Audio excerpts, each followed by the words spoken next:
Assalamualaikum warahmatullahi wabarakatuh. Oh, Perkenalkan kami dari kelompok 8 ingin mempresentasikan implementasi dashboard KPI layanan digital pelanggan pada Telkom Indonesia Tbk. Next.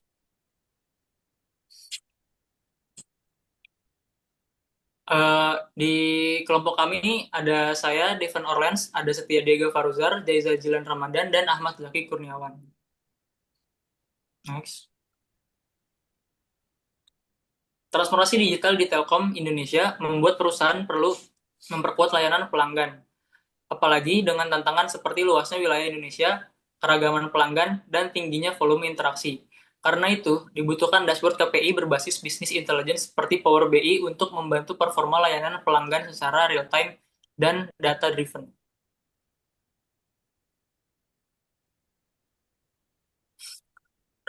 Beberapa rumusan masalah yang kami ambil itu eh, karena dari latar belakang yang tadi muncul beberapa pertanyaan yang penting. Itu bagaimana merancang dashboard KPI yang real-time dan akurat, KPI yang paling relevan untuk layanan pelanggan digital, bagaimana visualisasi data membantu identifikasi tren masalah, sejauh mana dashboard mendukung keputusan manajerial. Selanjutnya akan dilanjutkan oleh teman saya Diego. oke, untuk selanjutnya ada slide batasan masalah. Jadi kita terdapat 4 batasan masalah. Yang pertama ada fokus IndiHome dan My Telkomsel. Yang kedua ada data laporan tahunan, simulasi keluhan dan media sosial.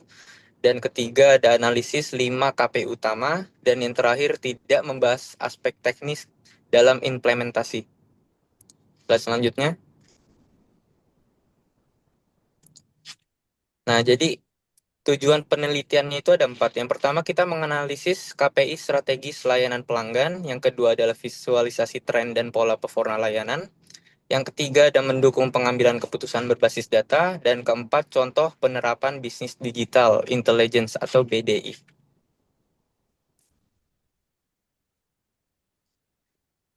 Dan slide selanjutnya ada metodologi penelitian. Jadi jenisnya ini deskriptif kuantitatif, datanya itu kita mengambil dari data sekunder dan simulasi melalui media sosial dan survei. Dan alat yang kita gunakan menggunakan Microsoft Excel dan analisisnya kita visualisasi deskriptif. Untuk slide selanjutnya saya akan berikan kepada rekan tim saya yaitu Jaizah Jilan. Selanjutnya ada variabel dan KPI yang dianalisis. Yang pertama respon time, yang kedua jumlah keluhan per wilayah, lalu ketiga penyelesaian sebelum di bawah 3 hari, keempat net promoter score atau NPS, dan yang terakhir ada skor keputusan pelanggan. Selanjutnya ada hasil visualisasi dashboard. Yang pertama itu line chart, respon time naik di Q2 dan Q4. Lalu selanjutnya ada bar chart. Di wilayah Jawa Barat dan Sumatera itu memiliki keluhan yang paling tinggi. Lalu di pie chart ada 50% keluhan selesai di sebelum 3 hari. Selanjutnya ada scorecard.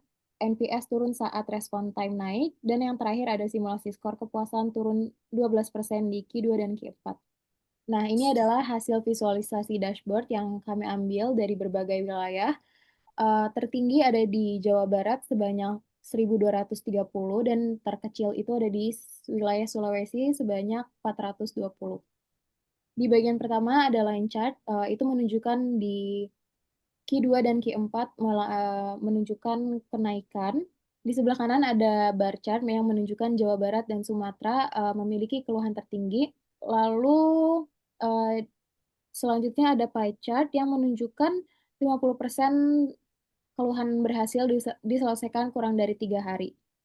Yang terakhir ada simulasi skor kepuasan pelanggan turun 12% di Q2 dan Q4. Selanjutnya akan dilanjutkan oleh Asti. Selanjutnya diskusi dan teori. Hasil penelitian ini memperkuat teori Kotler dan Keller tentang pentingnya kepuasan pelanggan dan sejalan dengan penelitian Pranta dan Nurul yang menekankan fungsi dashboard sebagai alat strategis pengambilan keputusan.